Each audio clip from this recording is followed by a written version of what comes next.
Hi there. Good evening from good afternoon. You will not believe it. This is my third attempt. Two failed because I don't know why my StreamYard didn't get it. It was mute. So this is my third recording. Never say die. Okay. So here I begin with my daily life challenge. And today I'm going to talk about the three mistakes that IELTS test takers make in their writing lesson. But before that, let me tell you a little about IELTS. All those who are dreaming to work, study, or migrate abroad to their dream college, to their dream company, or to their dream traveling spot, well, you need an English proficiency test for your visa or for college admission, right? And IELTS is one of the very popular and well-known exams that is taken by the aspirants, foreign aspirants, or people who want to really travel and explore the world, right? So, and I'm a certified and experienced IELTS coach.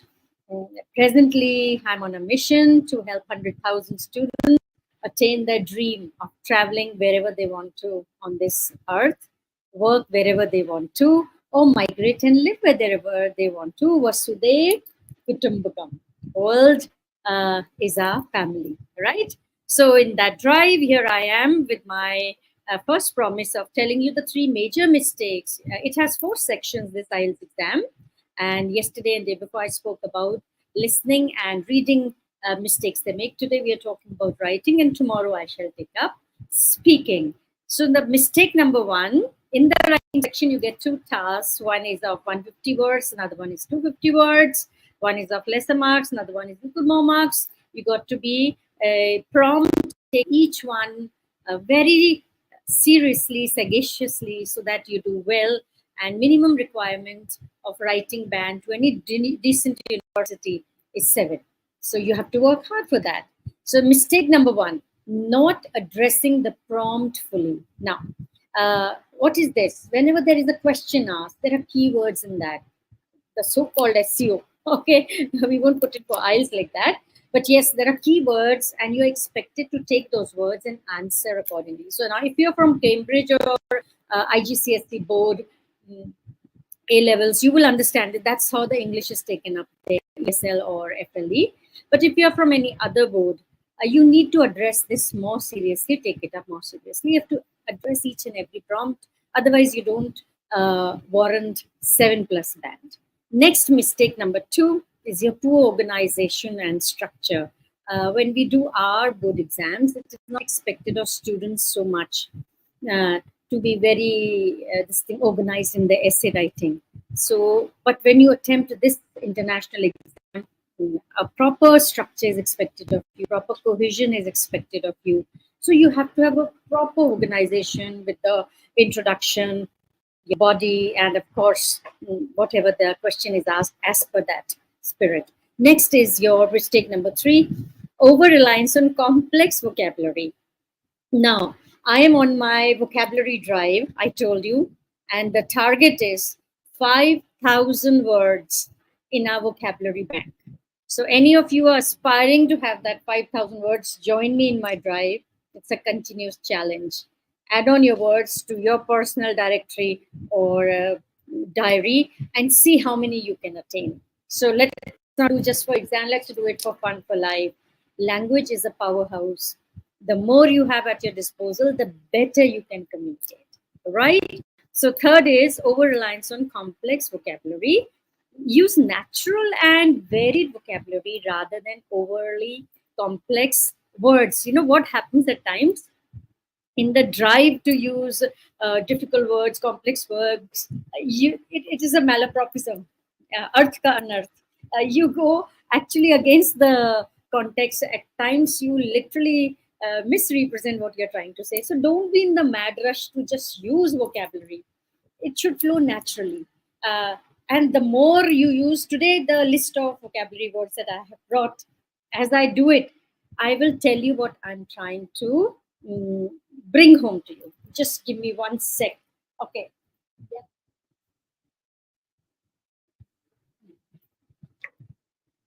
So here, mm, what it is, I was talking about the vocabulary words today.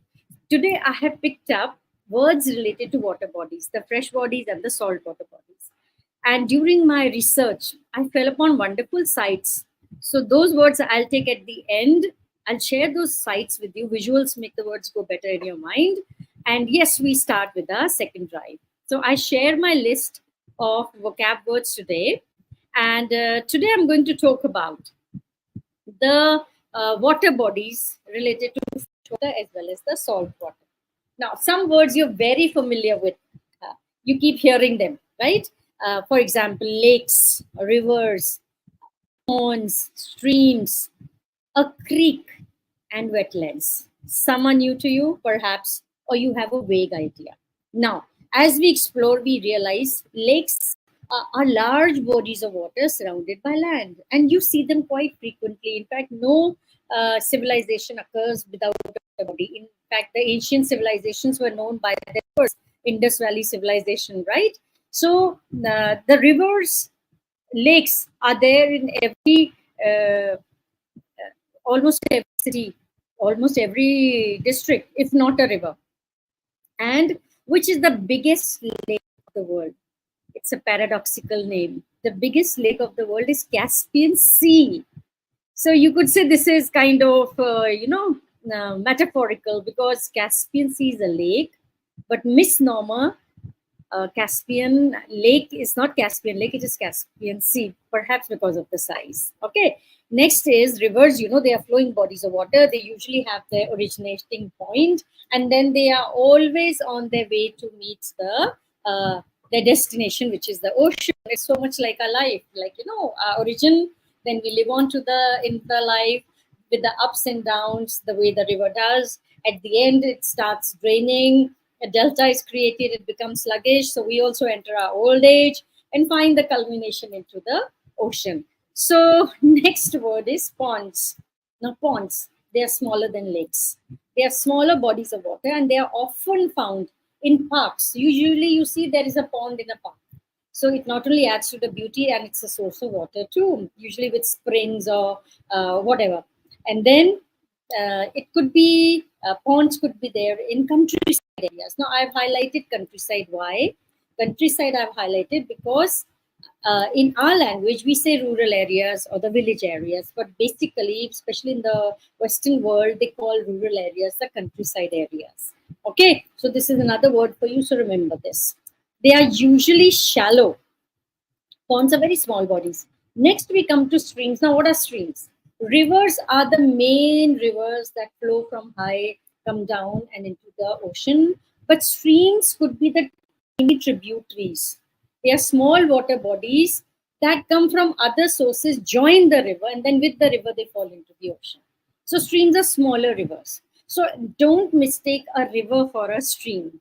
If you have any water body in your area, find out, is it a pond, is it a lake, is it a stream, or is it a river? We usually tend to call everything a nadi, everything a river. No, there is a difference. Now, what is a creek? Creek is the narrow, shallow waterway that is often found in hilly or forested areas. It's a small stream that often flows into a larger body of water, such as a river or lake. So you notice creeks are very close to streams. Streams are narrow and fast moving, but creek is narrow and very shallow waterway. You mainly find them. I remember we lived in Mount Abu, and there were many creeks there, and they would be our picnic spots, particularly during the rainy season. Oh, they would be in full flow, and it was a wonderful sight to behold. Okay, so creek is different from stream, and different from a lake. You have to know this. There is one word, wetlands. I'll come to it at the end of it because I have to share some sites pertaining to the wetlands. Okay, I'll take it up right away. See this. I stumbled upon this wonderful site, Ministry of Environment, Forest and Climate Change. And it talks about wetlands. First, let me tell you what is wetland. Wetlands are areas where the land is covered with water for most of the year.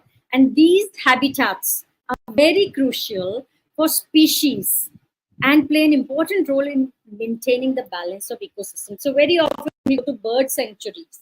right? And when we go to places or picnic spots, usually they are wetlands, because there is a lot of birds and bees there for us to see and enjoy. So it's a very important ecosystem. Okay. Now, when I was researching wetlands, I came to this website, Ministry of Environment, Forest and Climate Change, and it is beautiful. Just visit it. It tells you some extra knowledge I thought I'll share with you.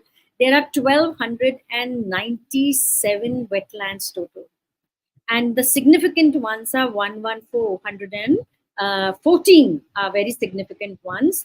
Just see the beautiful wetlands. Aren't they a place to go to and a visit to? That's where we usually travel to, but we don't go into the environment. So I would recommend, whenever you travel, whenever you go with your children or alone, do find out the ecosystem of the place, know the details about it. Traveling adds gets special fun when you know about the place. And if you just travel blindly, it's not as enjoyable. I love traveling too, but then I should know what I'm traveling to, what is it famous for, why is it famous, what to look. Wow, this is a Somoridi Lake in Ladakh. Okay, so, and there was another interesting feature which I thought I'll share with you. The other side. Okay, I have closed it here. I'll go from here. It tells that Indian wetlands resources and e-learning videos. Now, this site has videos made on every wetland of India. Unbelievable. You have to see to believe it. Yeah. So, yeah, see, it is Sirpur Talab. I have to check when I'm sharing this on the stream. Okay? Yeah. Present. I think I did not share my screen earlier. Today is my day.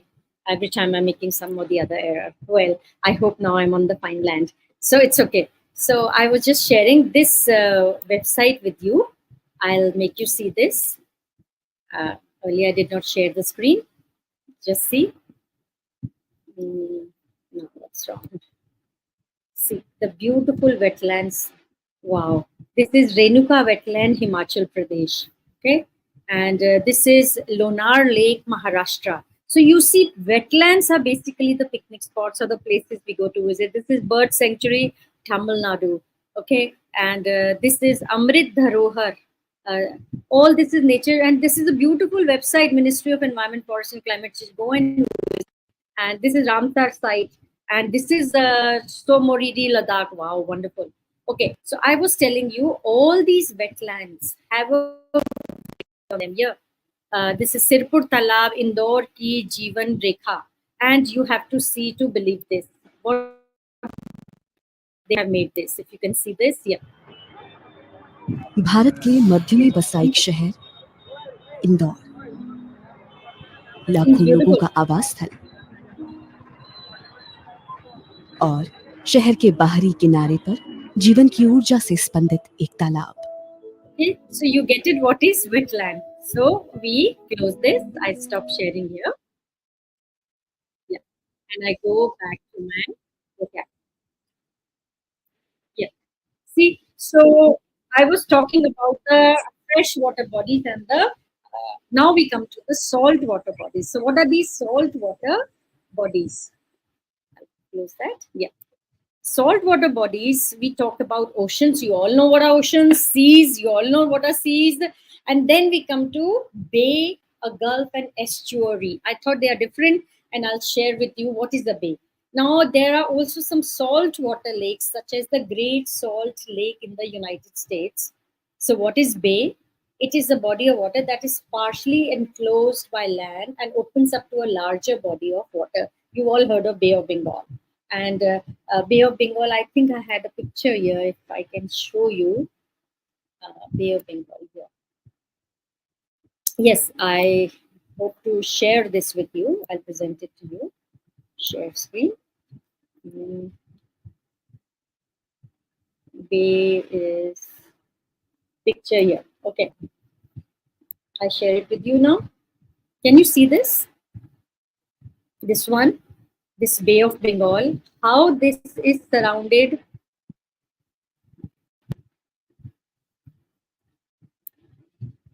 Okay, You can see how this is surrounded all over by the land, and then it merges into our Indian Ocean. So this is a bay, and there are many bays in the world. I'll show you a picture also. Yeah, I have to move this. Okay. So next we go to what is a gulf. A gulf is a body of water which is partially surrounded by land and has a narrow opening connecting to a larger body of water. They are usually bigger than bays, and some well-known examples are the gulfs. You all heard of Gulf of Mexico and the Persian Gulf. In fact, they played a very important role in earlier times when the trade routes were built, and the entire journey of exploring the world was cut short because of these bays the ships could sail through. Okay. And they are very fun, interesting story if you go deeper and study how they are done. Now, what is estuary? Estuary is a partially enclosed coastal water body where fresh water from rivers and streams mixes with salt water from the ocean. Estuaries and the surrounding lands are places of transition from land to sea. In fact, when I was researching, they are known as nurseries of seas. Why? Because a lot of plant life, animal life, the bird life develops there. All the nestings of birds are usually around estuaries or the wetlands, because even birds need water. They need food and water to drink, and it's all available around the wetlands. So they're very important ecosystems. Okay. So next I go to my next 10 words of vocabulary, and that is sustainability. Now this is a revision. I had taken this word yesterday. Sustainability means the ability to maintain or endure something over time. And I'll use these words in an example so that you know how to use them. And then, of course, we'll have some reflections simultaneously. The company's commitment to sustainability includes reducing carbon emissions and implementing recycling programs. In the IELTS essay, candidates are often asked to discuss solutions for achieving sustainability in urban areas. I hope you've heard me right. So the word sustainability, I'll share the screen also with you so that you can see it, and it helps in learning. In all the IELTS essays, candidates are asked for solution. Now, what is sustainability? To endure the lifespan of something. So we have taken this, and it will keep coming. Sustainability, when we talk of environment, we talk of sustainability. Now, what is biodiversity? I just took this word up. The variety of life in a particular habitat or ecosystem. Now, if you have any essay, either in your speaking part or in your writing part, if you use these particular words, they are the lingua, they are the right words. It shows that you're well conversant with the language. You're comfortable with the language, and you're not using that simple, mundane words again and again. So you should go into these technical, not exactly technical, but yes, the right vocabulary. So protecting biodiversity is crucial for maintaining ecosystem stability and resilience. I'm deliberately making use of the words again and again here and there so that they go into your mind, and they get embedded there. And then you use them. Make it a point to use them during the day, either in your thoughts or in your speech or in your writing, wherever possible, so that they become part of you. Okay. Now, stability is the maintenance. And resilience, again, resilience is persistence. So biodiversity is a particular habitat or ecosystem should have stability and resilience. How can we do it? By having sustainable measures. Okay, so that's how we revise the words. Next is renewable energy. You all had heard about it. What is renewable energy? And mind you, you could get this word in your speaking test. Maybe you are asked questions about advantages and disadvantages of renewable energy resources or sources. And so what is renewable energy? It is energy generated from sources that are naturally replenished. Another new word for you is replenished. I make it bold. I make it bigger. Okay. So replenish is a refill. It could be sunlight, wind, or water. So let's use it an example. Many countries are investing in renewable energy technologies to reduce dependence on fossil fuels and mitigate climate change. Now, what is mitigate? I'm repeating this word. Mitigate is to lessen, to annihilate, to make less, to reduce. And in speaking test again, you may get this. So deforestation. I have taken part in a deforestation drive 30 years back. I had cut down trees with diesel axis. Did not understand why are we cutting trees then. Anyway, so now deforestation is the clearing or removal of forests or trees, often for agricultural or urban development purposes. You know, when you go deeper into these things, it makes you reflect, it makes you think. Somewhere we are gaining, but somewhere we are losing. Yes, deforestation is very important for the great expressways that are made. It's wonderful to drive now on the roads of India. You can travel all over north to south. But at the cost of what? So this is deforestation. So you will see, you will reflect that everything has two sides. It's a mixed bag. It will have advantages, it will have disadvantages. So you prepare yourself, you get a question like that, you can give your own insights into it, how it is helpful, how it is harmful, right? So deforestation contributes significantly to habitat loss and threatens the survival of many plant and animal species. In IELTS writing task 2, candidates might be asked to discuss the causes and effects of deforestation and propose solutions. Okay, next word is, now this is such a mundane word and you have heard this word quite often. What is it? Pollution. Now, what does pollution mean? The introduction of harmful substances or contaminants into the environment. Now, air pollution from vehicle emissions. I've taken a new word, emissions. Emission is the coming out of those fumes. Poses serious health risks to urban populations. Candidates preparing for the IELTS exam should be familiar with vocabulary related to various types of pollution, such as water pollution and noise pollution. Okay? It makes you think these words. So don't just engage with them as some words, engage with them as a thought process, as an idea, as a concept, and then they become part of you. Conservation. Now it could be conservation in pronunciation, it could be conservation. One is American, one is British. The protection, preservation, and sustainable use of natural resources and ecosystems.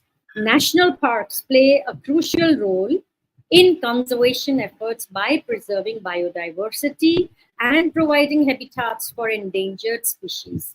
Understanding the importance of conservation is essential for achieving a high score in IELTS writing and speaking tests. Okay, so you have to take the things holistically and not just one at a time. You can't separate one from the other. So conservation here, when I talk about sustainable use of natural resources and ecosystems. So all the words, you see how they are interlinked and they are kind of overlapping. Carbon footprint. Now this is a very good word which you must use in your vocabulary, either in speech or in writing. What is carbon footprint? It's the total amount of greenhouse gases emitted directly or indirectly by human activities, usually expressed in equivalent tons of carbon dioxide. Now, this is a very, very important word. Why?